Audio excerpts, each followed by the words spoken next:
Você conhece Annie Ernaux, que ganhou o Prêmio Nobel de Literatura em 2022? Ela é uma francesa que, em 1963, enquanto ainda era uma estudante, teve que realizar um aborto clandestino. Ela contou sobre isso em um livro chamado O Acontecimento, que ela publicou em 2000. Mas calma, o aborto não era legal na França? E o país não foi o primeiro a instaurar o direito na Constituição? Sim, é isso mesmo. Só que a história da Annie, ela veio um pouco antes disso. Então a gente vai ouvir um pedacinho desse relato clandestino. Houve uma dor atroz. Ela dizia: "Para de gritar, querida. E eu preciso fazer meu trabalho." Ou talvez outras palavras que queriam dizer a mesma coisa. A obrigação de ir até o fim. Palavras que encontrei depois nos relatos de mulheres que abortaram clandestinamente. Como se naquele momento só pudesse haver aquelas palavras. Aquelas palavras de necessidade e, às vezes, compaixão. Annie Ernaux deu à obra o nome de O Acontecimento. Ela não utiliza a palavra aborto durante o seu relato, que até hoje em dia essa palavra provoca reações muito negativas e várias discussões. Este livro é o tema do primeiro episódio do Um Livro Me Falou, o podcast onde histórias saem do papel. Eu sou Vitória João. E eu, Maria Clara Castilho, e hoje seremos guiadas pelo acontecimento.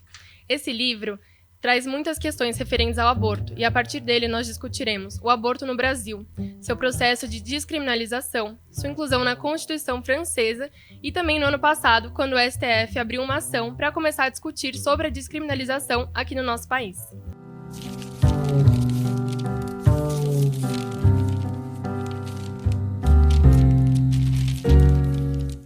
O acontecimento começa com a narradora na sala de espera de uma clínica.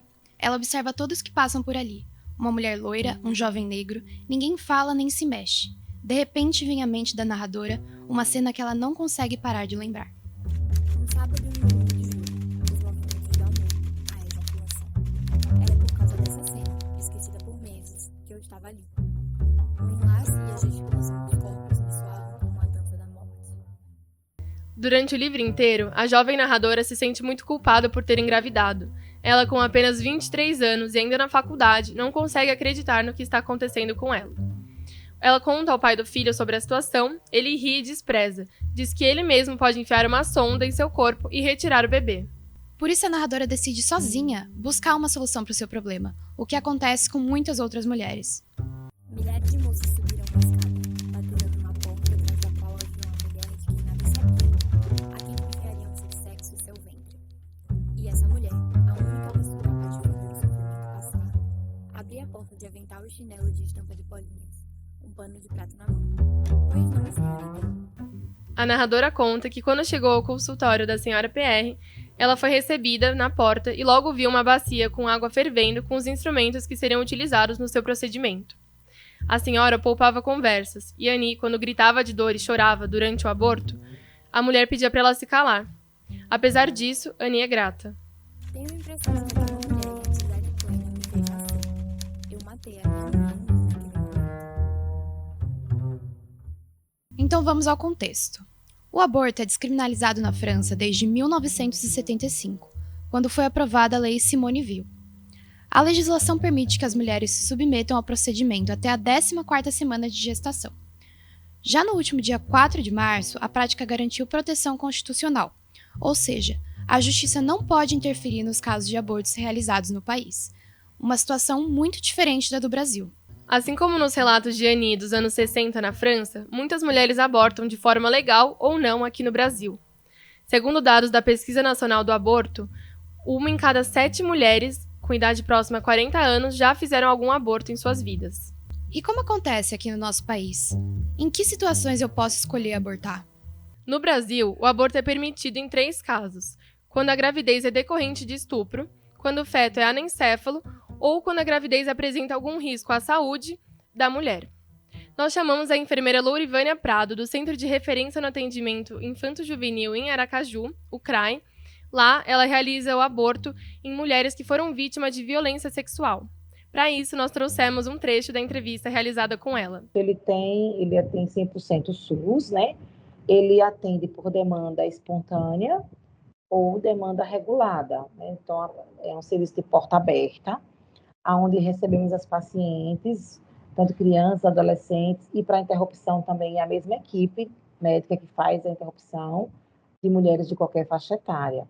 E aí, no serviço, elas podem adentrar, sendo encaminhadas das delegacias, do Ministério Público, né, do Estado, das escolas, da Secretaria da Educação, né, do IML. Então, elas têm várias formas que chegam ao nosso serviço, ou por demanda espontânea, por conhecerem que o serviço tem isso disponível para esse público no nosso Estado. Essas pacientes são mulheres negras, da raça negra, com perfil socioeconômico menos elevado, que tem ensino médio incompleto e está entre a faixa etária entre os 14 anos aos 30 anos de idade, o nosso maior público. Então, no estado de Sergipe, a gente já vem trabalhando, né, com a violência sexual em mulheres, crianças, em qualquer público, já desde quando a política do Ministério da Saúde ele foi formatada, em 2006. Então, a gente já tem isso bem desenhado e a gente não tem dificuldade em fazer as interrupções, porque a gente segue todas as normativas recomendadas pelo Ministério da Saúde, em termos de consentimento, em termos de esclarecimento dos riscos e benefícios do procedimento. Então, tudo isso é esclarecido dentro do Centro Integrado à Saúde desses pacientes, que envolve não só o médico específico, mas o enfermeiro, o psicólogo que está ali atendendo, o suporte do assistente social, e temos uma forte articulação com a Secretaria de Segurança Pública, entre o ML, Delegacia e o Serviço de Saúde, para garantir todo esse trâmite sem muita burocracia. Mas a gente sabe que a realidade sergipana é bem diferente de outros estados brasileiros. Um exemplo disso é o caso da menina de 10 anos, vítima de estupro, que em 2021 teve seu pedido de interrupção de gravidez negado inicialmente pela Justiça. A decisão indignou mulheres de todo o país. No fim, a jovem teve que viajar mais de 200 quilômetros para poder realizar o procedimento. 4 em cada 10 mulheres que realizam aborto de forma legal têm que fazê-lo em outra cidade. São esses dados que nos mostram como é a situação do aborto no Brasil. São realizados por ano mais de 500 mil abortos no país. Entretanto, apenas 2.000 deles estão previstos na lei. Grande parte das mulheres enfrentam dificuldades ao acessar o sistema burocrático e médico no país.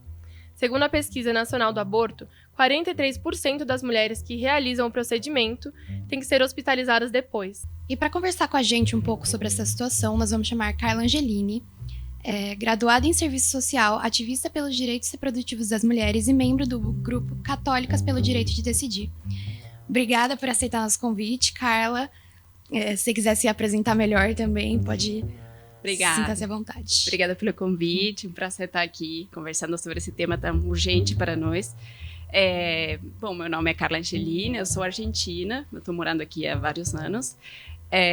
Eu sempre trabalhei no sistema de saúde público da Argentina e também participei durante 10 anos na campanha nacional por el derecho al aborto legal, seguro e gratuito lá no meu país. E sou membro da equipe de Católicas pelo Direito de Decidir aqui no Brasil. Certo. E, Carla, como eu falei, né, muitas mulheres têm dificuldade em acessar o sistema burocrático. Como que funciona isso, né? Quando uma mulher vê que ela precisa realizar um aborto, como que ela tem que fazer?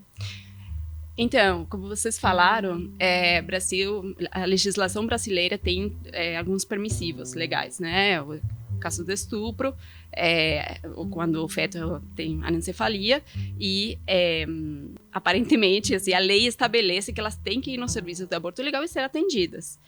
Como sabemos, isso não acontece dessa forma, né? Tem muitas barreiras para ter efetivamente poder exercer esse direito, né?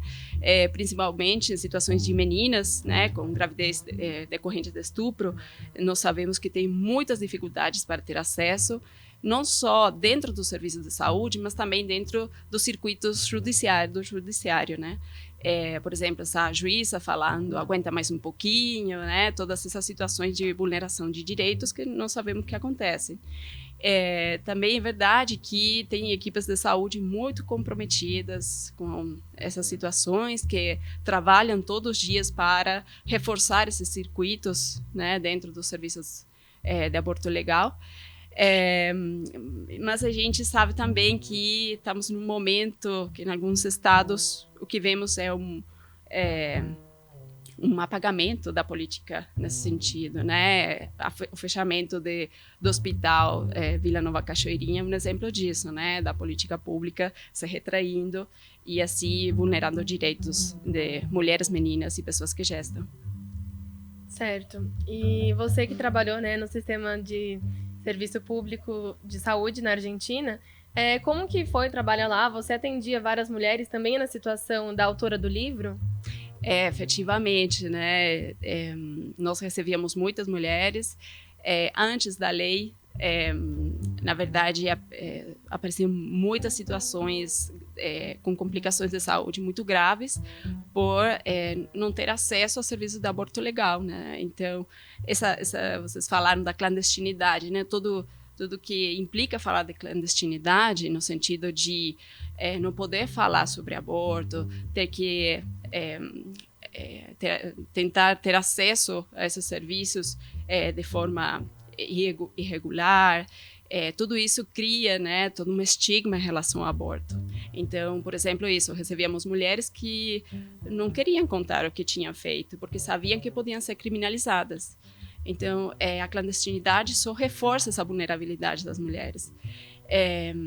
Porém, também tem situações que, para mim, foram muito marcantes, né, e que por exemplo, no hospital eu trabalhava principalmente nos serviços de oncologia e cuidados paliativos, e eu lembro de uma situação de uma mulher de 27 anos que estava grávida de 10 semanas, mas que eu conheci porque foi diagnosticada com câncer de mama.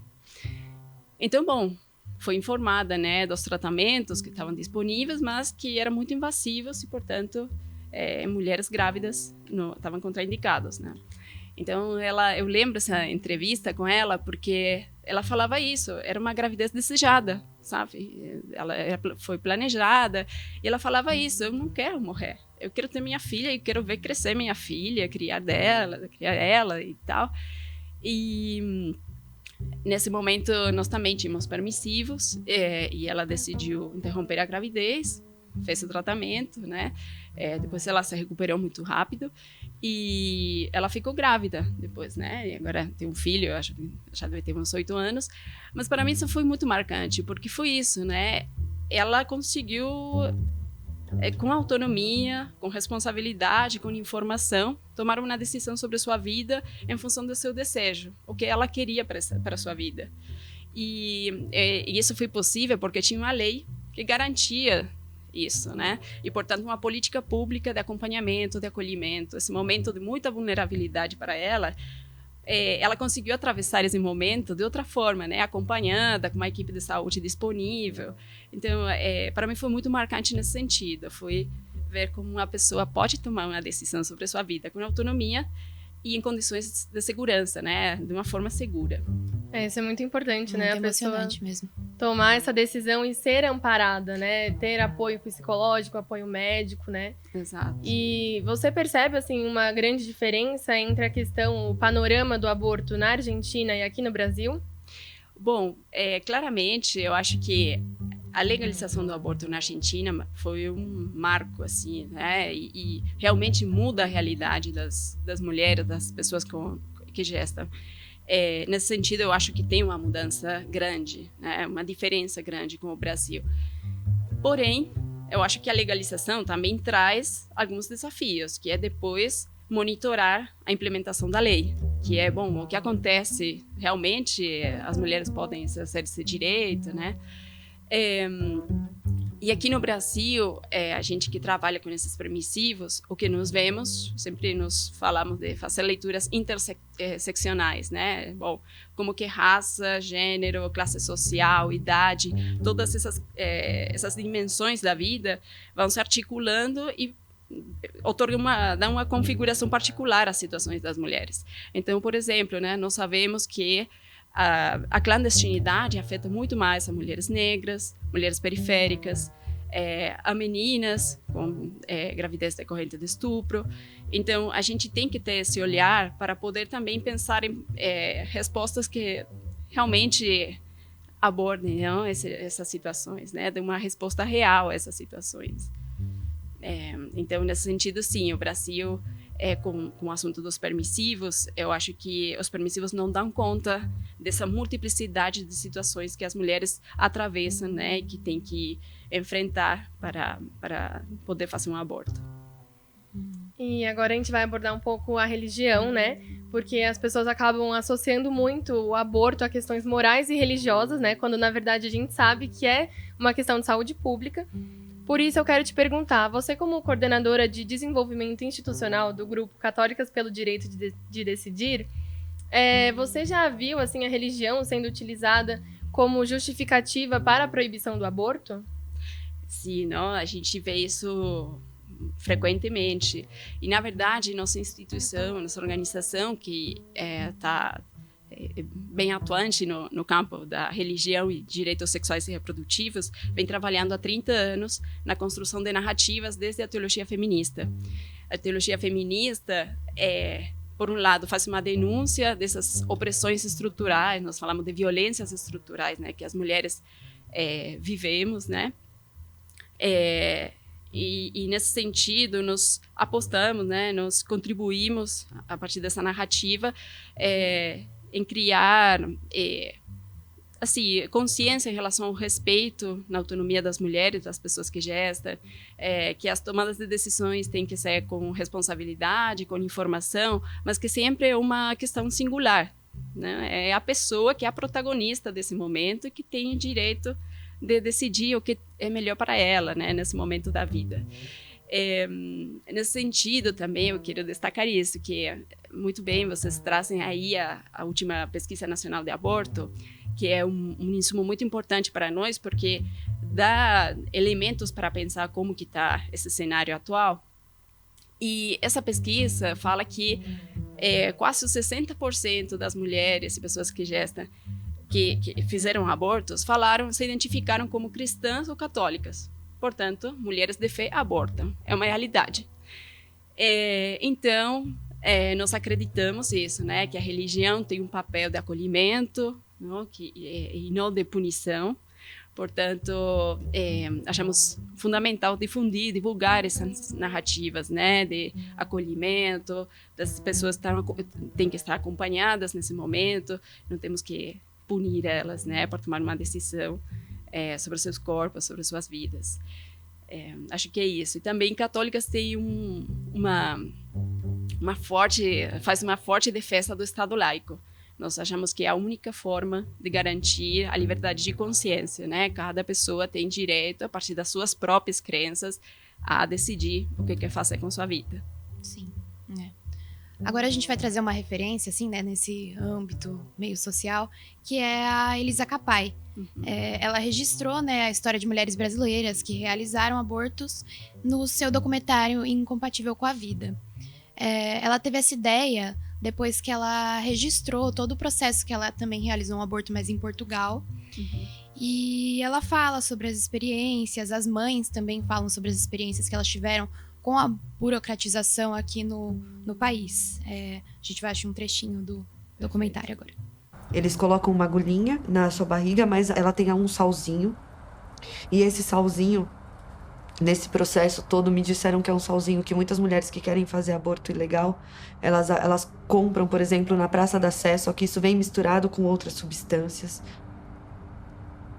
Esse salzinho interrompe o batimento do bebê quase que imediato, o bebê não sente dor.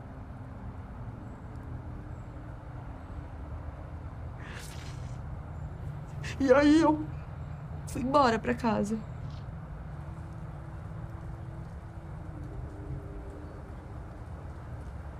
Se você quer ser mãe de novo, você tem que fazer o parto normal, porque é pra preservação do seu útero.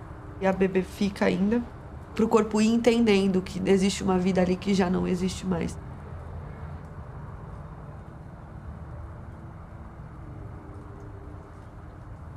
Depois de 2 semanas, eu dei entrada no hospital. Eu fui falar com a doutora, expliquei pra ela e a primeira pergunta que ela me fez foi: você tem os documentos aí? Aí eu falei: tenho, tudo aqui. Ela me disse: é porque se você não tivesse os documentos com a autorização do aborto, a gente ia cuidar de você, tudo, mas você sairia daqui algemada. É uma realidade muito complicada, né? Porque cada um busca aquilo que consegue para dar um jeito naquilo que precisa. O que você achou, assim, desse relato? Exato, Desse né? E trecho? também pensando nisso, nas possibilidades, quando o aborto é clandestino, quando não está legalizado, efetivamente você tem acesso a determinados remédios profissionais ou similares, né? Nem sempre profissionais, e você coloca a sua vida em risco. É isso, né? E nós sabemos, a estatística fala que em países que já legalizaram o aborto, a mortalidade materna cai de forma drástica, né? Então, é uma realidade isso. E também, não, considerando que a Organização Mundial da Saúde já tem recomendações sobre medicamentos que são sumamente seguros para usar, que tem que ser de fácil acesso, que não são caros, sabe? Ter situações desse tipo que você não sabe o que está colocando no seu corpo, realmente é terrível, né? A gente tem que pensar como as mulheres colocam suas vidas em risco quando tentam fazer um aborto, quando tem legislações assim tão restritivas, né? E a gente vê como o sistema de saúde não está pronto, né, para receber as mulheres. Assim, não estou generalizando, alguns são, né, estão prontos na Argentina, como você contou, como a gente mostrou a Lourivânia lá em Aracaju. Mas assim, essa mulher desse trecho, né, que a gente mostrou, ela estava realizando um aborto legal. E mesmo assim a enfermeira falou, nossa, se você não tivesse com os documentos, você seria presa. Assim, né, ao invés de dar uma ajuda psicológica, né, a enfermeira faz um comentário dessa forma, sabe? Exato. Então é muito... tem que mudar muita coisa ainda, né? Isso. Por isso a gente fala que a gente está trabalhando pela descriminalização legal do aborto, quer dizer, legalizar o aborto, descriminalizar, que a mulher não seja punida, e também legalizar, isso, preparar o que tenha política pública de atendimento, e, por outro lado, a descriminalização social do aborto. Quer dizer, isso que vocês contavam do livro, que está tão bem descrito aí no livro, que é essa culpa que ela sente, né?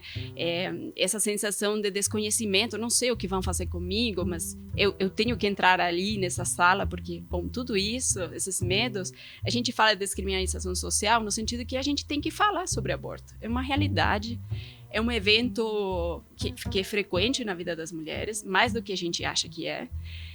Então, descriminalizar socialmente é isso, né? Avançar no sentido de falar sobre aborto, respeitar a autonomia das pessoas em relação com isso e tirar essa culpa, não? Essas que muitas vezes, historicamente, os discursos religiosos têm legitimado, né?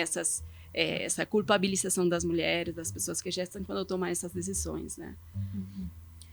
Além desse trecho do documentário da Elise, a gente também conseguiu falar com ela e ela mandou pra gente, né, um áudio sobre a experiência dela abortando lá em Portugal. A gente também vai ouvir agora. E eu cheguei no hospital com número de sepsemia, né, de infecção generalizada. E naquele momento, fiquei com muito medo de perder o útero, felizmente eu não perdi, mas eu fiquei muito tensa, né, se aguardou que a minha febre baixasse, eu fiquei tomando, enfim, antibiótico na veia alguns dias, até a febre baixar e até ter condições de eu ir, então, para uma sala de cirurgia, levar uma anestesia geral e retirar esse resto de placenta. Fiquei com muito medo de perder o útero em todo esse processo e eu pensei, é assim que as mulheres morrem no Brasil. Porque eu fiquei me questionando, se eu chegasse no hospital, na mesma situação, mas tivesse feito um aborto clandestino no Brasil, será que eu contaria para o médico que eu fiz um aborto? Eu acho que eu, Elisa, eu teria medo de ir presa. Eu pensaria se eu contaria ou não. E se eu não contasse naquele primeiro momento, e se eles não investigassem meu útero naquele primeiro momento, talvez a sepsemia me matasse. Então eu entendi assim, essa crueldade extra que é a criminalização do aborto. Né, que é por isso que uma mulher morre a cada 2 dias no Brasil, porque as mulheres chegam no hospital, imagina, com perfuração, né, com coisas terríveis que acontecem por conta dos métodos precários, que não deveriam mais ocorrer, e tem medo de contar, medo de ir presa. Então é muito violento, assim, né? Trágico, né? Trágico. E também isso, como de país a país, isso vai mudando, né, em função da legislação que tem. Não, em países são totalmente seguros. Na Argentina agora, desculpa, é totalmente seguro, né? E aqui, 3 horas de avião, temos uma legislação muito mais restritiva, né? E na América Latina é bem diverso isso, né? Temos países que ainda está totalmente proibido o aborto, né? El Salvador, Honduras, República Dominicana. Então, a gente tem essa diversidade de situações, né, das mulheres, né? E o caso dela, querendo ou não, ela fez um aborto legal. E ela passou por esse tipo de situação muito complicada, que, como ela disse, as mulheres morrem por isso, porque fazem abortos clandestinos e não tem a chance de chegar e falar, fiz um aborto, me ajuda, né?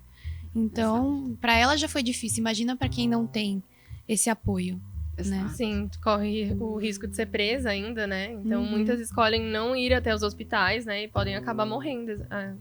Isso.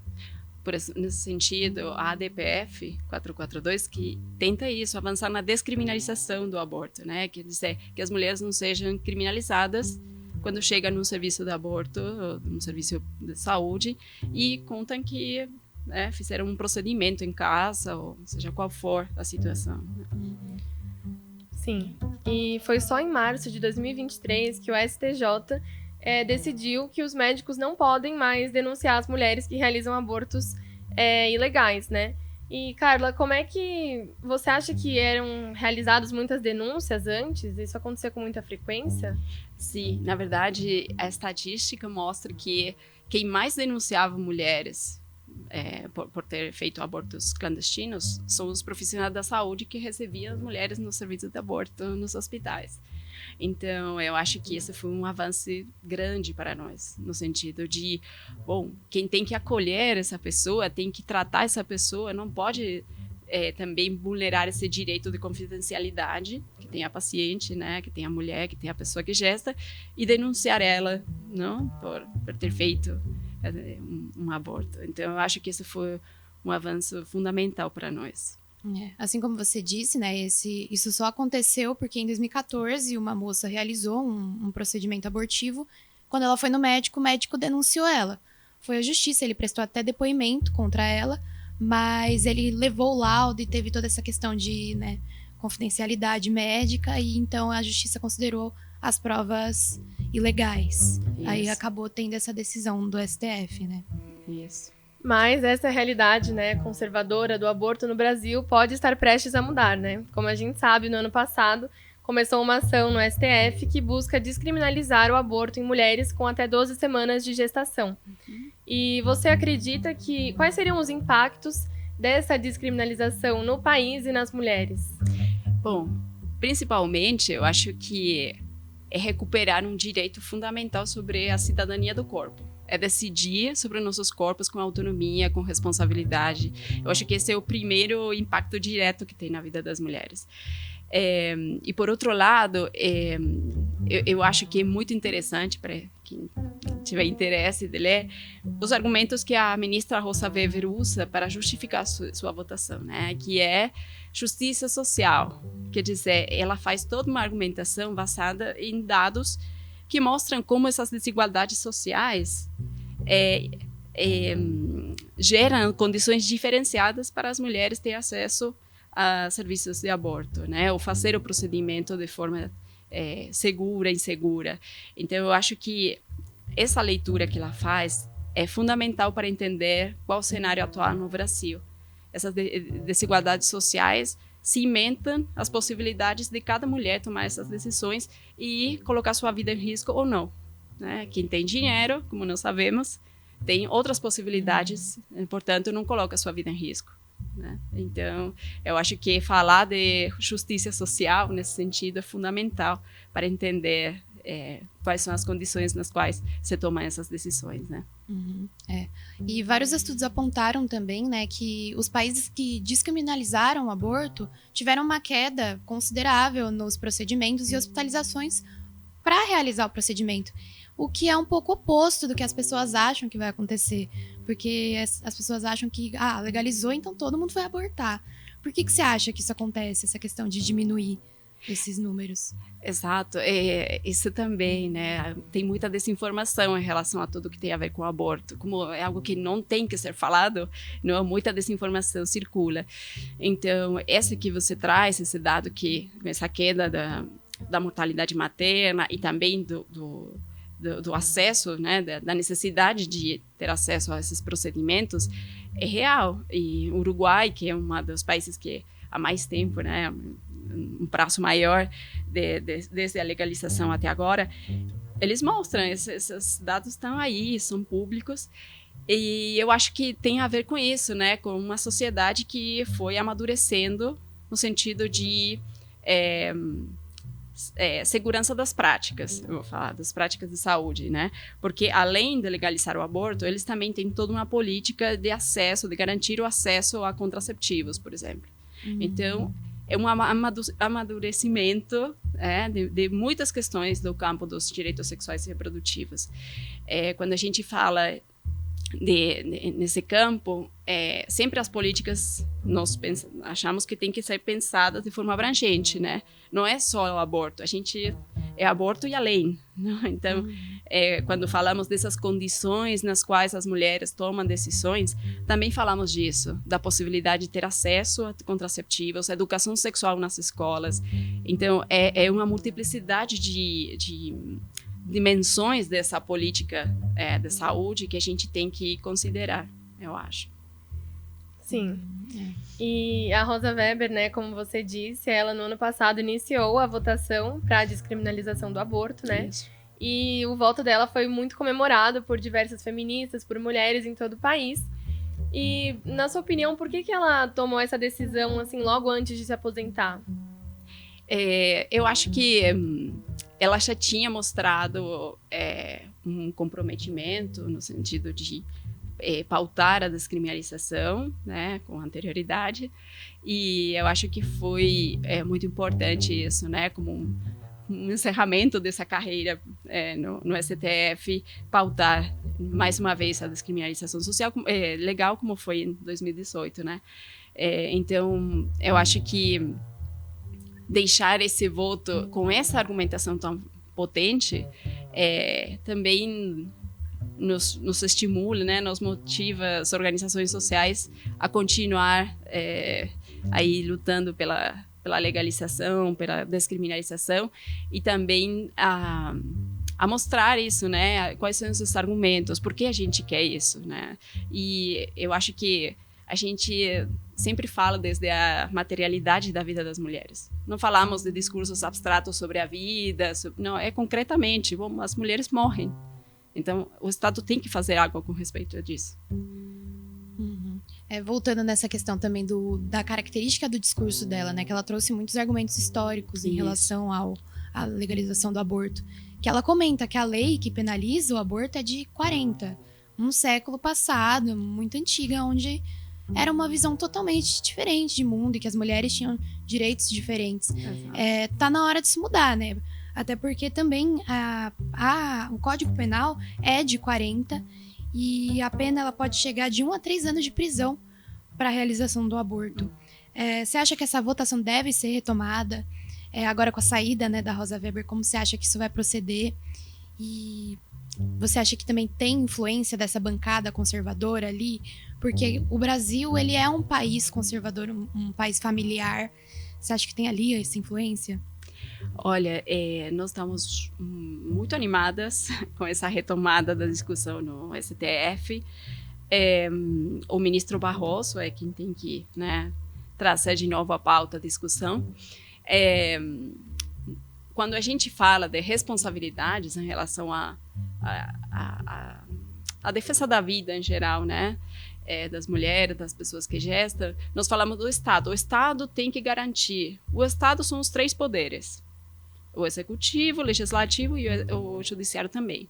Então, o judiciário tem uma responsabilidade também, como você diz, em revisar essas leis, né? Se faz sentido agora falar de uma lei de 1940, com a configuração social atual, né, em relação ao gênero, tudo que a gente já sabe que foi mudando com o tempo.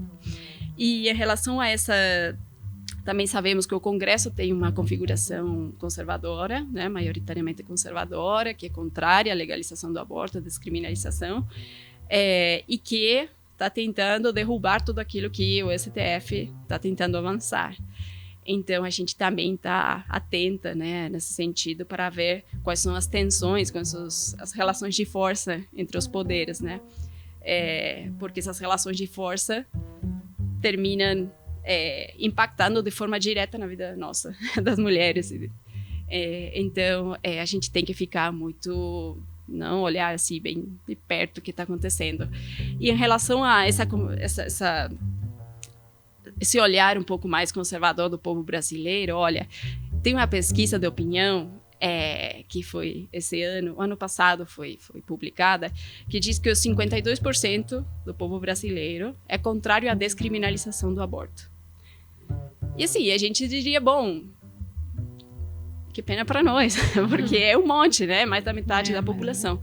Porém, quando a gente faz uma leitura de processo, a última pesquisa de opinião que a gente tem, que foi de 2013 e 2016, a quantidade, a porcentagem de pessoas contrárias à descriminalização do aborto era 60%.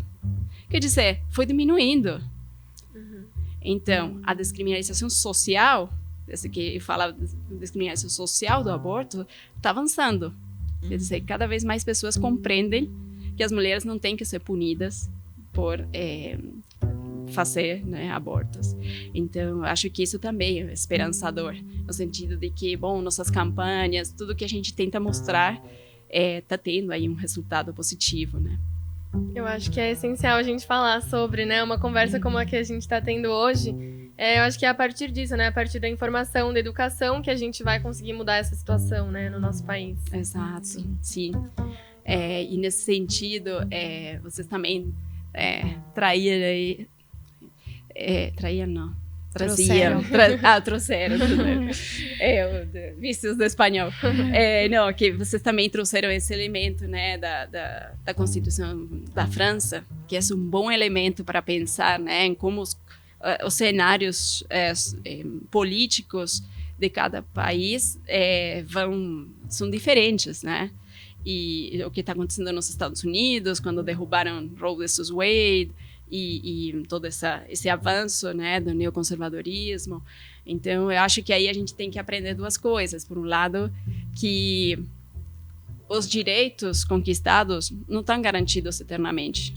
A gente tem que ficar muito aí olhando, tentando conservar o que já conseguimos, né, tentando avançar, mas nunca retroceder.